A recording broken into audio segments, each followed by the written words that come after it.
Assalamualaikum warahmatullahi wabarakatuh. Bagaimana kabarnya hari ini anak-anak? Semoga kita selalu mendapatkan kesehatan ya dan bisa selalu belajar walaupun dikala pandemi seperti ini.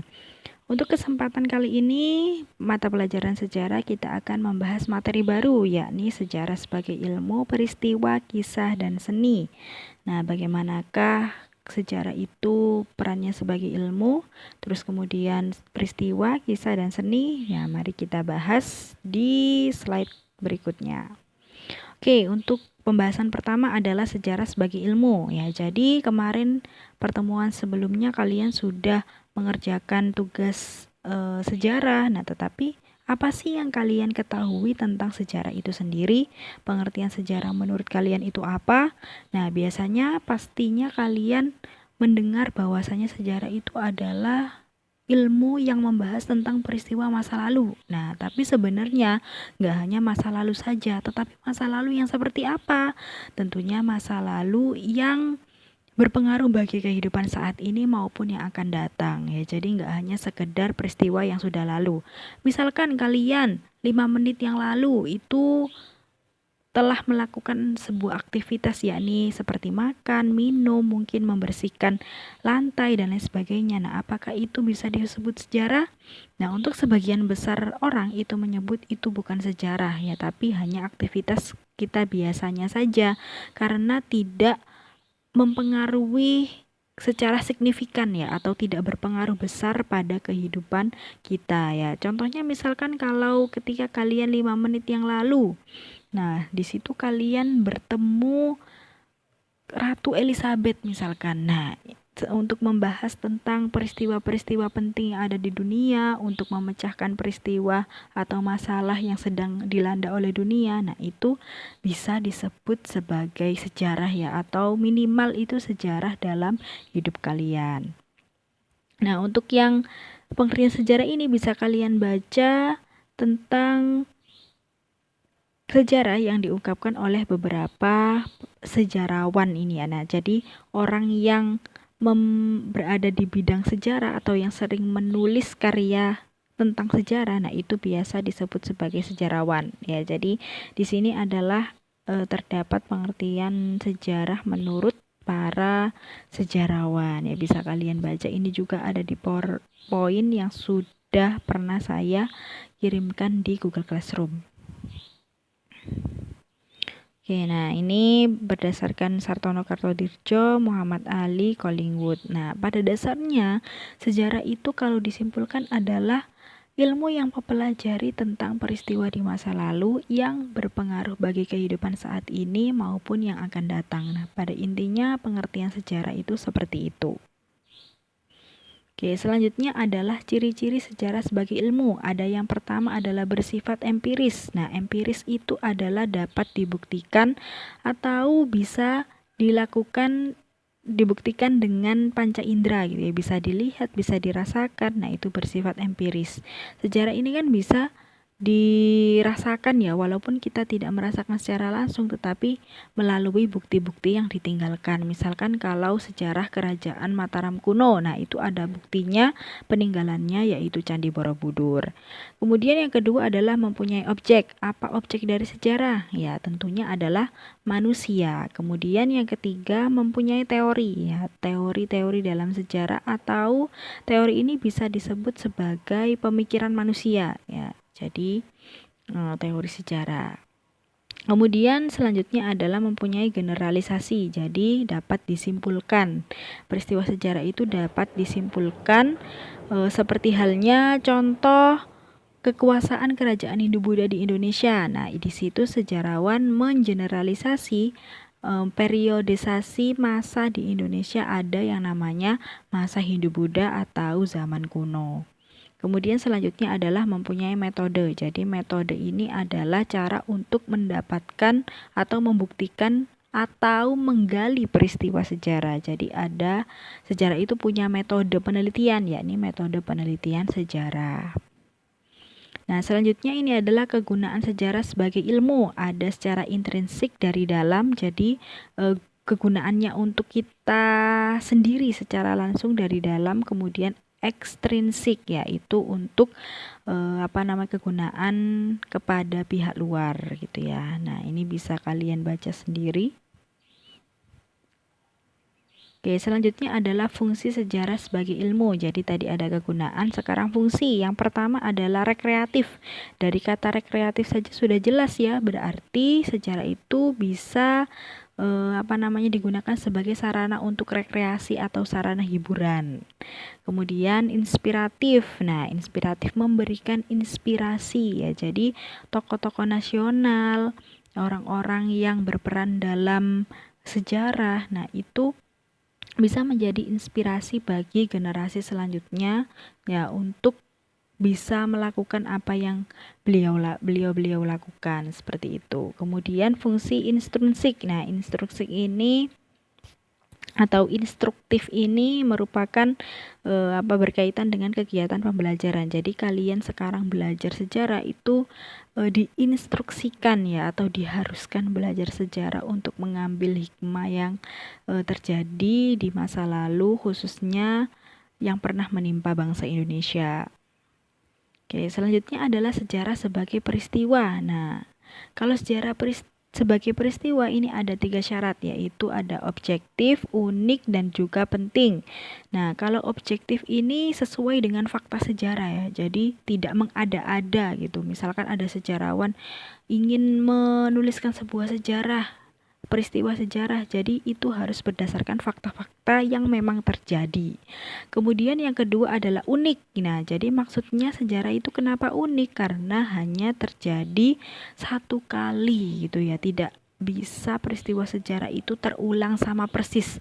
Walaupun peristiwanya itu bisa sama, tetapi tokohnya bisa beda, waktunya pasti berbeda, kemudian tempatnya itu pasti berbeda.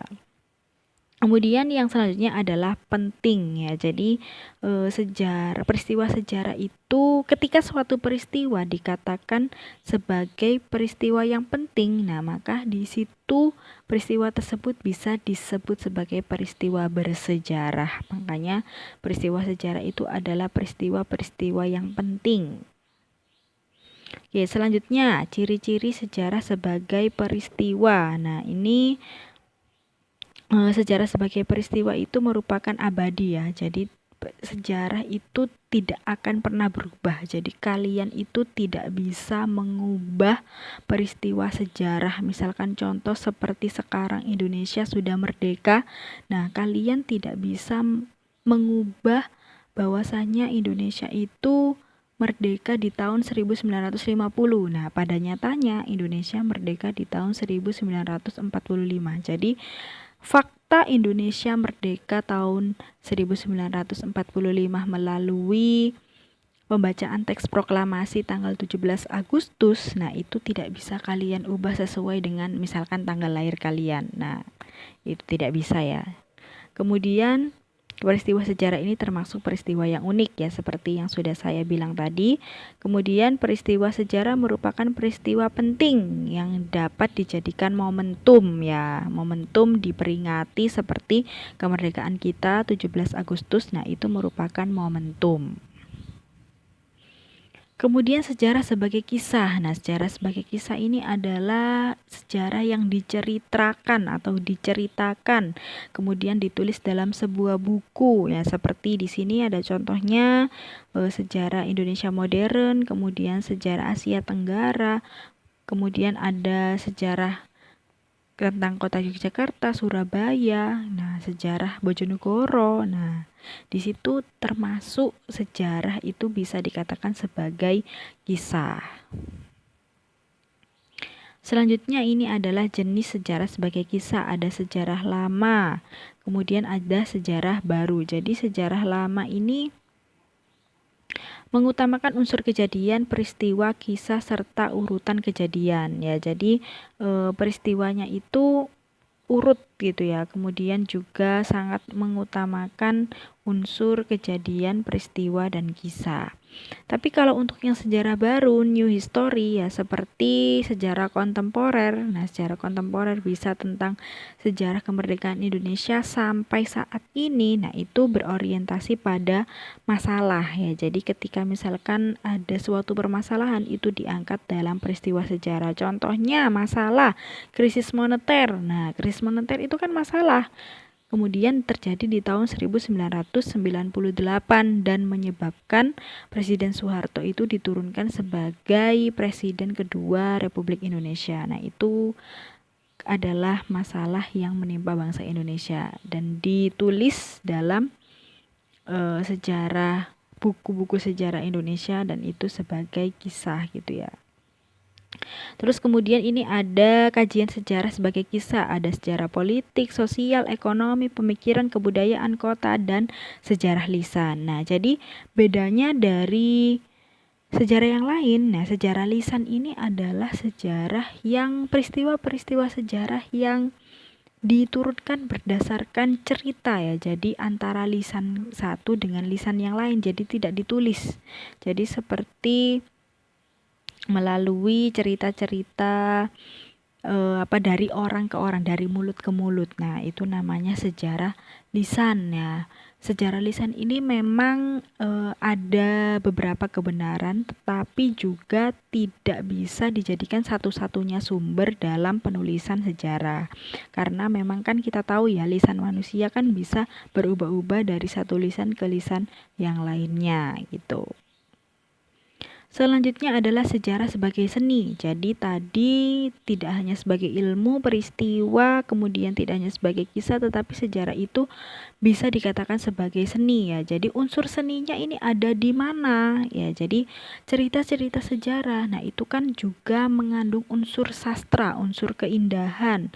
Jadi struktur kepenulisannya. Kemudian ketika seorang sejarawan menuliskan suatu peristiwa sejarah, otomatis dia pasti akan mendalami karakter peran tokoh yang ada dalam peristiwa sejarah yang ia tulis. Nah, jadi di situ menggambarkan bahwasanya sejarah itu bisa dikatakan sebagai seni gitu ya. Tapi kelemahan sejarah sebagai seni itu juga ada. Nah, yakni ketetapan dan objektivitas berkurang serta cakupan materi sejarah akan terbatas.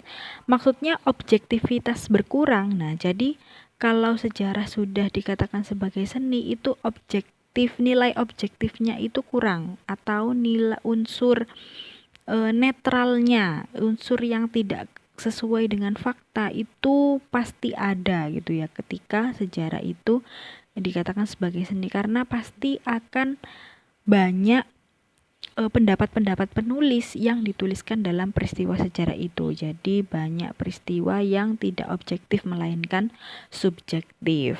Ya, nanti untuk objektivitas, subjektivitas kita bahas di pertemuan selanjutnya saja ya.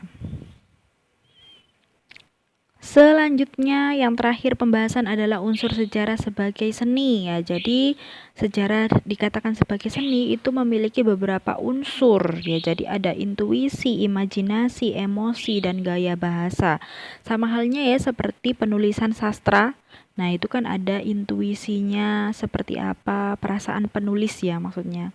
Terus kemudian ada imajinasi. Jadi penulis ketika menuliskan peristiwa sejarah itu pasti berimajinasi atau memikirkan seperti apa sih peristiwa-peristiwa yang dituliskan oleh dia. Misalkan contoh peristiwa ketika pergolakan mahasiswa di tahun 1998 yang mana saat itu banyak mahasiswa yang berdemonstrasi untuk menurunkan Presiden Soeharto. Jadi para mahasiswa di tahun 1998 itu banyak menemukan kecacatan atau ketidaksempurnaan, banyak kekurangan dari kepemerintahannya Presiden Soeharto. Ya, bisa juga mereka mengatakan mungkin itu terlalu lama ya Presiden Soeharto menjabat sebagai presiden. Jadi ketika ada kesalahan dalam kepemerintahannya kemudian juga terjadi krisis moneter sehingga para mahasiswa itu menganggap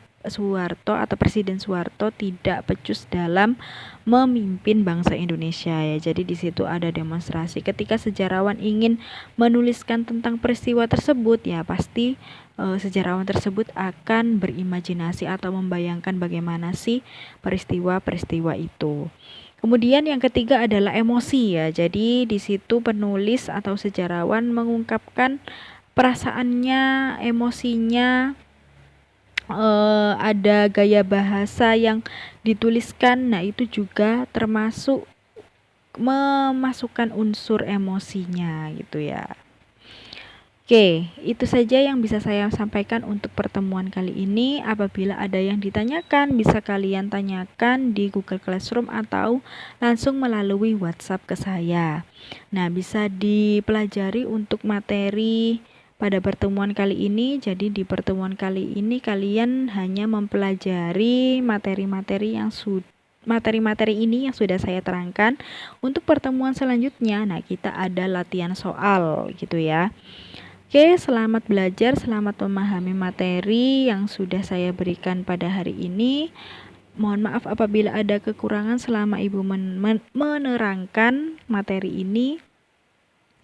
Ya, sekian pembelajaran hari ini. Saya akhiri. Wassalamualaikum warahmatullahi wabarakatuh.